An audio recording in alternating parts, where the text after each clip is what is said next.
जय जगन्नाथ सामने मोर आ गए नुआ ब्लॉग को आप स्वागत सामने किटा त्रुटि समस्या जो मोर वीडियो आसीपार ना से बहुत दुखित आपण मान भल पाइबा स्नेह आशीर्वाद जो मोर व्यूज ठीक चली आपण आशीर्वाद द्वारा आगू भल चलो समय केवे केवे निजर साथ दे न था फिर भी हमको समय से साथ दे वीडियो भी आप बहुत भल लगे आप लाइक करेंगे मो चैनल सब्सक्राइब करेंगे और कमेंट कर मोर मनोबल को बढ़ेबे तो सांग आउ डेरी न करी चलतु जा परिक्रमा मार्गर कौ भाई सौंदर्यीकरण हो से विषय मुझे देखा चाहिए आटा अनुभूति द्वारा किसी जनवाक चाहूँगी सांग मैंने वीडियो स्किप न करी पूरा देखा मोर अनुरोध रहा वीडियो संपूर्ण मात्रा भल पाइबा मो सहित ये कर आशीर्वाद भी मिलता तो चलते सांग मैंने आउ डेरी न करी आम आरंभ करवा तो सांग मैंने मुझे पहुँची जाइए गांडुआ चौरा छक पश्चिम द्वार पाख गांडुआ चौरा पाखर मोर सुटिंग आरंभ कर परिक्रमा प्रकल्पर देखु किपर लगुच प्रथम गांडुआ चौरा छक टू दक्षिण द्वार पर्यंत जो रास्ताटी अच्छी तार केते सुंदर परिक्रमा तैयारी देखा सेठार मंदिर बहुत सुंदर देखा लगुच देखु एत सुंदर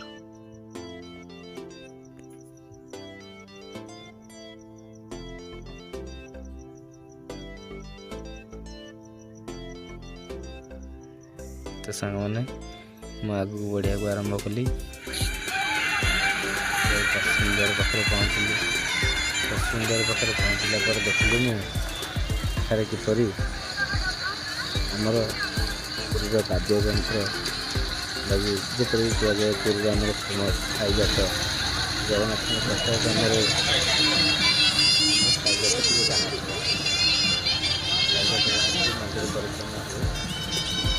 परिक्रमा बहुत भल लगे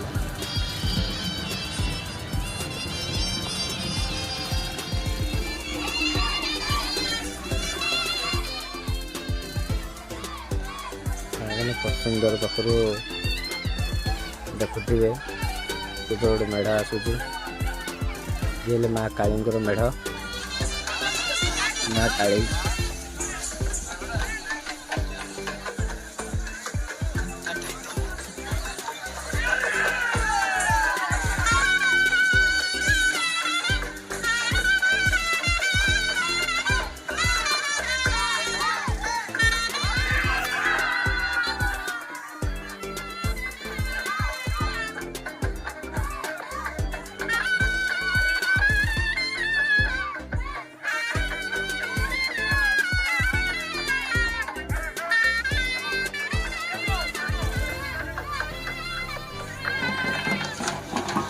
मैंने मेढ़ देखा सारा पर आगू बढ़ी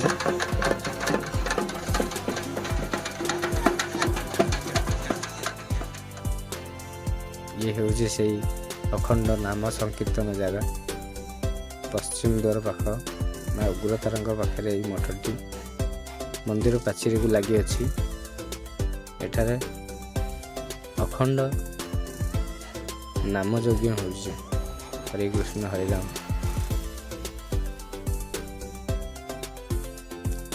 तापर मु आगू बढ़ी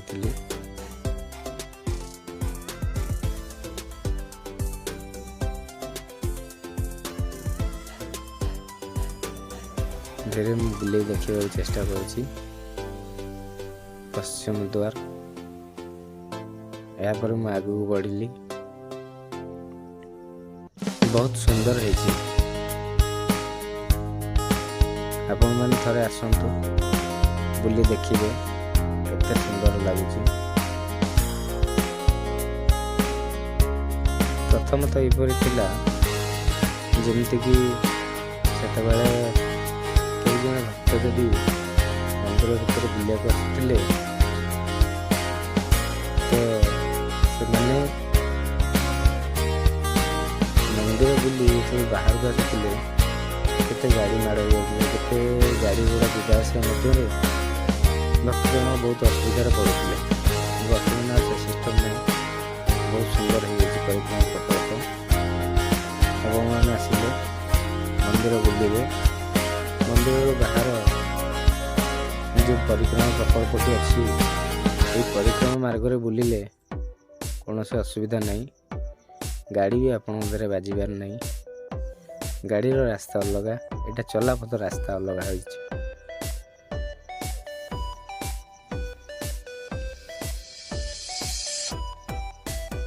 ଇଏ ହେଉଛି ଉତ୍ତର ଦ୍ୱାର ଦୃଶ୍ୟ।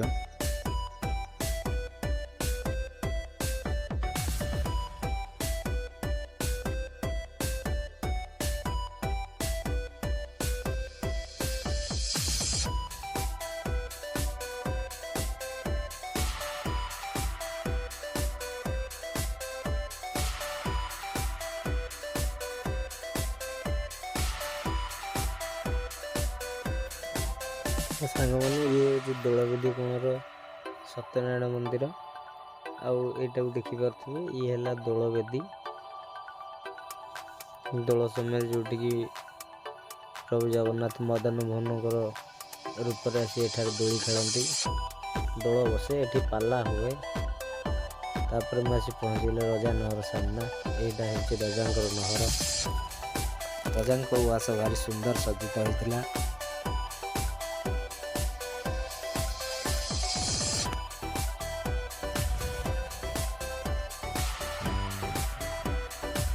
ଏସବୁ ପରେ ମୁଁ ବଢ଼ି ଚାଲିଲି ଆଗକୁ ମନ୍ଦିର ପାଖକୁ। ମନ୍ଦିର ଖୁବ୍ ସୁସଜ୍ଜିତ ହୋଇଅଛି ଆଉ ଭକ୍ତ ବି ବହୁତ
ହୁଏ।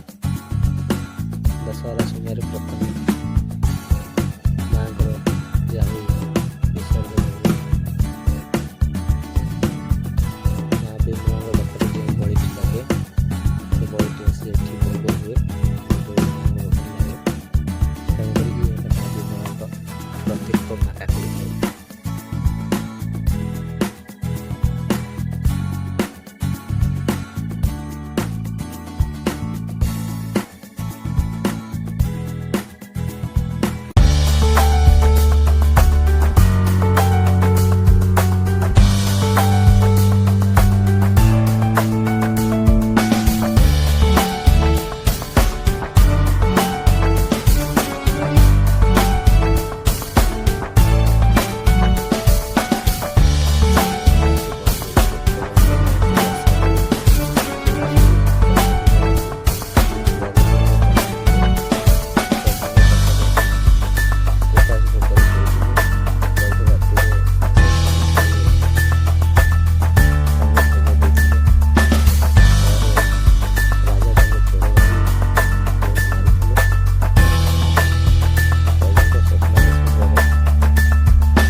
ମନ୍ଦିର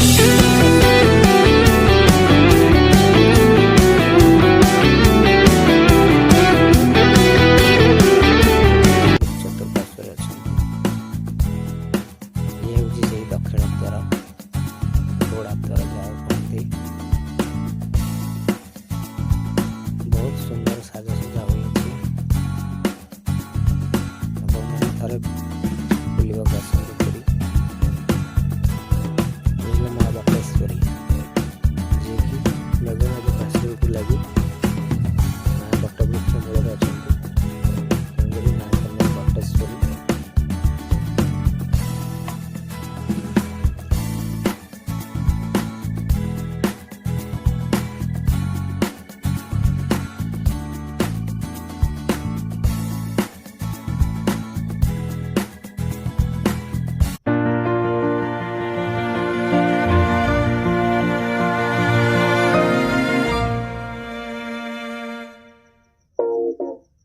ସାଙ୍ଗମାନେ ଇଏ ହେଉଛି ସେଇ ଜାଗା, ଯେଉଁ ଜାଗାକୁ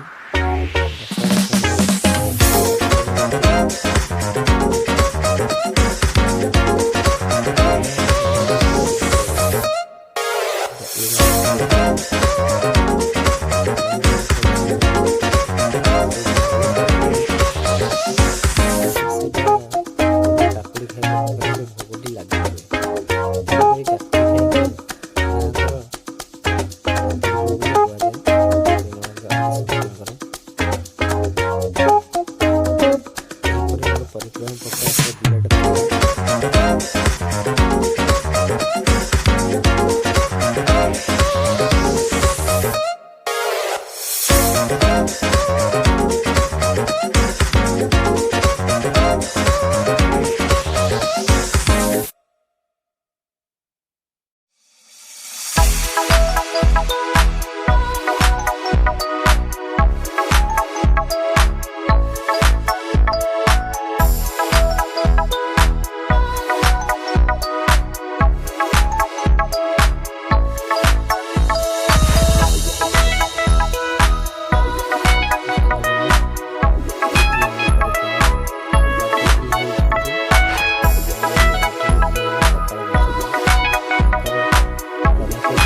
ମଧ୍ୟରୁ